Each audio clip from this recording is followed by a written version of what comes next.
বাড়ি থেকে কমলিনী চলে যাওয়ার পর রাতের বেলা পার্বতী এসে নতুনকে জোর করে তাকে জড়িয়ে ধরে ফেলে। আর এই সব কিছু দেখে ফেলে কুর্চি তখন অবাক হয়ে মাথাটা নিচু করে দাঁড়িয়ে থাকে। এমনটাই দেখতে পারবেন আগামী পর্বগুলোতে। বিস্তারিত জানতে চ্যানেলটিকে সাবস্ক্রাইব করে দেখতে থাকুন। কমলিনী তার বাবার বাড়িতে এসেছে কিছুদিন থাকবে বলে, কিন্তু এখানে এসেও কমলিনীর শান্তি নেই। কমলিনীকে বারবার অপমান করেই যাচ্ছে রশ্মি। বিয়ের পর যে বাবা মার বাড়ি শেষ হয়ে যায় তার জলজান্ত প্রমাণ হলো কমলিনীকে অপমান করেই যাচ্ছে রশ্মি। কমলিনীও বলে দিয়েছে, আমিও বাড়ি দেখছি, কিছুদিন এখানে থাকবো, তবে বেশি দিন এখানে থাকবো না, তোমাদেরকে বিরক্ত করবো না।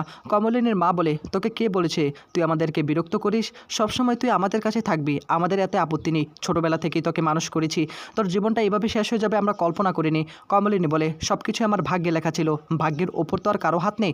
তখনই আবার রশ্মি বলে, কেন হাত নেই? এতদিন তো নতুনের হাত ছিল, তা নতুন কি এভাবে তোমাকে ছেড়ে দিল? এ বাড়িতে চলে আসলে নতুন তোমাকে আটকালো না? কি ভেবেছিলে বলো তো সারা জীবন নতুন তোমার পাশে থাকবে, ছায়া হয়ে দাঁড়িয়ে থাকবে, কিন্তু দেখো শেষ পর্যন্ত সে বিয়ে করে তোমাকেই ছেড়ে দিল। এটা কি কল্পনা করেছিলে তুমি কখনো? আমরা কিন্তু আগেই কল্পনা করেছিলাম, তাই তোমাকে আগেই বারণ করেছিলাম। এদিকে রশ্মিকে আটকানোর চেষ্টা করে প্রসন। রশ্মি তখন বলে, আমাকে আটকে আর কোনো লাভ নেই, আমাকে তো কথা বলতেই হবে। তা বুড়িমা কতদিন থাকবে এখানে? বেশি দিন তো আর মনে হয় না থাকবে, কেননা তোমার বড় বড় ছেলে মেয়ে রয়েছে, আর একজনের মাথার ওপর তো এগুলো চাপ সৃষ্টি হবেই যদি এই বাড়িতে থাকো। এদিকে প্রসন বলে, তোমাকে কে বলেছে যে আমার উপর চাপ সৃষ্টি হবে? আমি সবাইকে চালাতে পারবো, আমার তোমাকে নিয়ে চিন্তা। তুমি যে কথাগুলো বলছো না, আমার নিজের কাছে লজ্জা লাগছে। আবার তুমি আমার বোনকে এভাবে অপমান করে কথা বলছো। আসলে তোমার সঙ্গে আমি যে কিভাবে সংসারটা করছি একমাত্র আমিই জানি, আর কেউ জানে না। তোমার কবে বুদ্ধি হবে মানুষকে অপমান করে কথা বলাটা বন্ধ করবে না তুমি? রশ্মি বলে, এখানে অপমান করার কথা কে বললো? আমি তো অপমান করে কথা বললাম না, আমি তো বুঝালাম আর কি। কিছুদিন পর তো মৌ বিদেশ চলে যাবে, অনেক টাকা পয়সার ব্যাপার রয়েছে, সেগুলো তোমাকে ম্যানেজ করতে হবে। তার মধ্যে যদি বুড়িমা এখানে সবসময় থাকে তার ছেলেমেয়েদেরকে নিয়ে, সেখানে একটা বাড়তি খরচের ব্যাপার আছে না? সেই কথাটাই আমি ভাবছিলাম আর কি। আমি যদি না ভাবি, তোমার ভাবনার মতো কে আছে বলো তো? আমি তোমাকে নিয়ে ভাবি বলি তুমি এখনও টিকে রয়েছো, না হলে তোমাকেও খেয়ে শেষ করে দিত। এদিকে তখনই আবার কমলিনীর বাবা বলে, বোমা অনেকক্ষণ ধরে তোমার এই কথাগুলো শুনছি, তুমি কেন আমার মেয়েকে অপমান করে কথা বলছো? এই বাড়িটা কি এখন তোমার নামে আমি লিখে দিয়েছি নাকি? আমি বেঁচে থাকতেই তোমরা এই অবস্থাকে শুরু করে দিয়েছো, আমি মারা গেলে তো আমাদের মেয়েকে এই বাড়িতে প্রবেশ করতেই দেবে না। কাকামণি বলে, আমি আমার বুড়িমাকে কোথায় রাখবো সেটা ঠিক করে ফেলেছি, তোমাদেরকে এই নিয়ে কোনো চিন্তা করতে হবে না। আমার যথেষ্ট টাকা পয়সা আছে, সেগুলো দিয়ে আমি বুড়িমার পাশে দাঁড়াবো, তোমাকে সেগুলো নিয়ে ভাবতে হবে না। রশ্মি তখন বলে, কাকামণি আপনি তো আর বিদেশ যাবেন না, এ কথা তো আমি শুনতে পেয়েছি। আপনার যদি টাকা পয়সা ফুরিয়ে যায় আপনাকে দেখবে গিয়ে আপনার ভাইপো দেখবে। কাকামণি ঘুরে ফিরে কি দাঁড়ালো? একই তো দাঁড়ালো যে আমার স্বামীকে তো এসব কিছু বহন করতে হবে, আর আমার স্বামীর কথা কি আমি চিন্তা করবো না?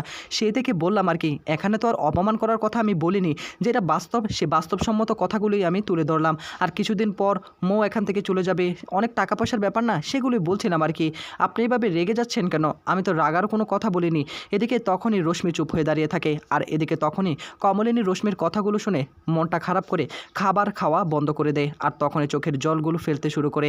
একদিকে কমলিনী, অন্যদিকে আবার কমলিনী রশ্মিকে বলে, আমরা তো বেশি দিন থাকবো না। রশ্মি বলে, সেটা আমি জানি তোমরা বেশি দিন থাকবে না, তোমাদের যদি বিবেক বুদ্ধি থাকে অবশ্যই তোমরা বেশি দিন থাকবে না, সেটা তো আমার কোনো যায় আসে না। আমি শুধুমাত্র বলছি আর কি, একজনের ওপর দিয়ে পরিবারটা চালানো হচ্ছে, তাই একজনের ওপর কি এভাবে চাপ সৃষ্টি করা উচিত হবে? মেয়েটি তখন বলে, মামি তোমার কথাগুলো না অনেকক্ষণ যাবত আমি শুনছি, তুমি আমার মাকে অপমান করে কথা বলছো। আমার মা এসেছে সবে মাত্র কাল হলো, কিন্তু একদিনের মধ্যেই তুমি এভাবে মাকে অপমান করে কথা বলছো, এগুলো সহ্য করবো না। আমি রয়েছি, আমার মাকে দেখাশোনার মতো সে সম্বল আমার আছে, আমি ঠিকই একটা চাকরি জোগাড় করে নেব। তখনই আবার রশ্মি বলে ওঠে, চাকরি? কবে আর চাকরি পাবে তুমি বলো তো আমাকে? তুমি তো বিদেশ যাবে সেটা রশ্মি মিঠিকে বলে, জানো মিঠি, সবাই তো বলে তুমি নাকি খুব ব্রিলিয়েন্ট, তুমি খুব ব্রিলিয়েন্ট স্টুডেন্ট, তোমার সবচেয়ে খুব ভালো, তা এত লেখাপড়া করে কি হবে যদি একটা চাকরি জোগাড় করতে পারো না? আর এইদিকে মৌ চলে যাবে বিদেশ। আমি তোমাকে খুব নিচু করে কথা বলছি না, যেটা বাস্তব সেটাই বলছি আর কি। এত পড়ালেখা এত খ্যাতি অর্জন করে কি লাভ যদি তোমার মায়ের পাশে শেষ পর্যন্ত দাঁড়াতেই না পারো? পড়ালেখা শেষ হয়েছে অনেক আগে, এতদিনে যদি তুমি চাকরির খোঁজ করো, চাকরিটা পাবে কবে সে চিন্তা কি আছে তোমার?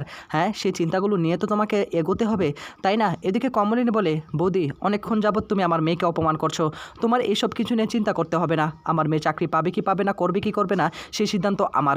রশ্মি তখন বলে, সিদ্ধান্ত তোমার ঠিক আছে বুড়িমা, কিন্তু আমি তো গুরুজন হিসেবে সেটা বলতে পারি, যেহেতু মৌ আর ও একসঙ্গে পড়াশোনা করেছে, সেই বিষয় থেকে আমি বললাম আর কি। এদিকে প্রসন তখন কমলিনীকে বলে, তুই প্লিজ কিছু মনে করিস না বোন, আসলে ও মানুষটা এরকম, মানুষকে শুধু অপমান করে কথা বলে। যে আমি এখানে বেঁচে আছি তা তোকে বলে বোঝাতে পারবো না। এদিকে কমলিনীর সেই অপমান আর সহ্য করতে পারছে না কে কেউ সকলে স্তব্ধ হয়ে পড়ে। আর তখনই রশ্মিকে নানা কথা শোনাতে থাকে। রশ্মি, চুপ হও, অনেক হয়েছে, খাবার টেবিলে বসে এত কথা বলার কী দরকার। তখনই কমলিনী বলে, আজকে হয়তোবা আমার সময়টা একটু খারাপ যাচ্ছে, আর এজন্য সকলে আমার দিকে আঙুল তুলছে। আমি ওই বাড়িতে আর যাব না ঠিকই, এই বাড়িতেও থাকবো না, আমি খুব তাড়াতাড়ি এই বাড়ি ছেড়েও চলে যাব। আসলে বাবার বাড়িটা যে আস্তে আস্তে শেষ হয়ে যায় তার জলজন্ত প্রমাণ হলাম আমি। কাকামণি বলে, তোমার কোনো কিছুই শেষ হয়ে যায়নি, আমরা তোমার পাশে আছি। কমলিনীর বাবাও বলে, না বুড়িমা, তোমার কিচ্ছু হয়নি, আমরা তো আছি। একজনের কথা শুনে তুমি কেন কষ্ট পাবে? বাকি বাকি 5 জন তোমার সঙ্গে আছে, তা একজনের কথায় তোমার কষ্ট পাওয়ার কী দরকার? তখনই কমলিনীও মাথাটা উঁচু করে থাকে। অন্যদিকে দেখা যাবে যে এবার অনন্যা এবং সর্বজিৎ জানতে পারে কমলিনী বাড়ি ছেড়ে চলে গিয়েছে। তখনই সর্বজিৎ প্রশ্ন করে সকলের সামনে, এভাবে তুই যেতে দিলি কমলিনীকে? এটা না তোর উচিত হয়নি। অনন্যা তখন বলে, এটা আবার কী ধরনের কথা বলছো?